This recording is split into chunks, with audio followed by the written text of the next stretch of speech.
Learn a bit. My name is Matt, and today we're going to talk about China ban and how that may affect the markets. Past few videos, I noticed that maybe I've been going a little too fast through the tabs and trying to slow it down. Let time for the screen to match my voice. A little bit of latency there. So as you can see today, top news, top stories: China declares all cryptocurrencies illegal. We've seen the up before a couple times. Been there, done that. So here's our channel. Learn a bit. Been doing great. Yesterday's stream, we tried something a little bit different. We streamed it, and we tried to schedule for later. Didn't work so good, only got 2 views. Could be the thumbnail. The day before, we got 11 views. That was probably our best one so far for our streams, averaging 7, 9. And our videos, we've done about 18 views per. So we're going to try doing the video. I think I'm going to talk about a video where Cardano, what is a realistic number based on market evaluation. Here's our Twitter. We are sitting at 10 followers as well. Last night, people were losing their minds that Bitcoin was crashing due to the China FUD, and this was news that came out weeks before. So here, Lark Davis says, by the way, apparently the PBOC made this announcement on the 15th about cracking down on crypto, but it's only hitting social media today. Sounds like whales are hungry for plankton. So yeah, definitely something that could be happening right now. Seems odd that it was coming. Yesterday, we did talk about that in the charts, that we could see some downward pressure. There's our Instagram, still sitting at 47 followers. Give us a follow there. And today we're going to get into it. All right. We're looking at the fear and greed index. It's in at 27. Yesterday was 21. So people aren't as worried about yesterday. Oh, actually, it should be updating right now. Let's see. 33. We are actually quite a bit higher than I thought. So the previous day, we're seeing extreme fear, and people aren't that worried about this news. Interesting. Almost 360,000 ETH have been burnt. We're seeing at a emissions rate of 2.9, which is great, lower and lower. And if we can go into the negative, that'd be great. It doesn't happen often. It's happened 2 times. So quick cap here on the crypto market cap. Let's give it a refresh and see where we're at. I don't think these numbers are accurate. There we are. 1.8 trillion. 24-hour volume, 126 billion. So there's volume there. ETH gas, 93 Gwei, not too bad. We're still sitting about 42K right now, down 5% 24 hours, 11% for the 7 days. We're still in a downtrend, guys. Nothing's changed. Everything's pretty much in the red, except for some stable coins and a few other coins that we're pumping. Let's see here on the 24-hour. Ren, Waves, Pax Dollar. So these are all stable coins. So there's 2 that are pumping in the past 24 hours. Past 7 days, a little bit of a different story. Some are still up for the past 7 days. So Cosmos, Leo, Avalanche, OMG, all those ones there. I'm going to take a look over here at the chart. So this was the chart that we were looking at yesterday. I'm going to see if I can. I had done a fib level from the April 15th, 2021, 65K, all the way down to June 22nd. That gave us this level here. This fib that we hit exactly pretty much at 53,000. We hit it, we rejected. So now what I'm looking for, we went through all these lines of support, all this. So we went from 46,000, went through the middle of the channel at 45,700, and then the bottom 44,400 roughly. Went through all those. And now I think we are going to be slowly coming down to retouch this one, where we then will see, we talked about this yesterday, like this, right? And after that, once we've done that move down there, we're going to come back and try and test this one again if we break through all these resistances. The next level, how I found this one here, was I took the low. Let's do it again. So we're on the daily time frame. I took the low on the daily. We were sitting at 28,700.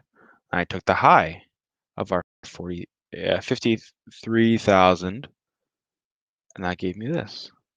So that's what I'm looking for. I could be totally wrong. I'm not a big TA guy. I'm not an expert.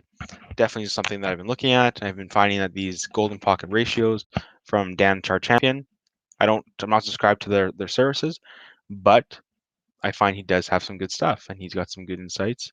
And this Fibonacci retracement seems to be pretty resilient in being right. So now we're looking at the total crypto market cap for the whole thing, and we're looking at total market cap with altcoins, Bitcoin, all of them. So this is our chart. This is when we peaked out here in May 11th. That was our peak for the total crypto market cap. All right. So we came over here, rejected, came down, then this triangle, found support, broke down again. We had a fake out, came back in, and finally we broke out. And then we kind of formed this uptrend, which we've now broken out of.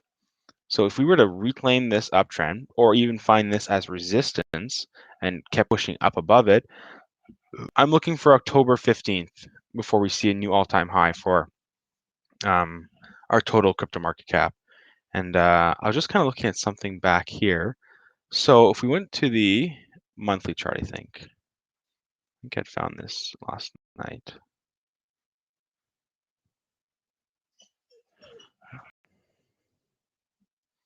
So last night, if you look here, or was it the daily? It might have been a daily. One sec.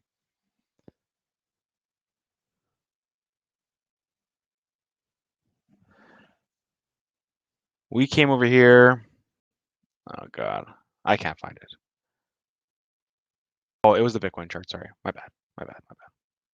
Monthly Bitcoin chart.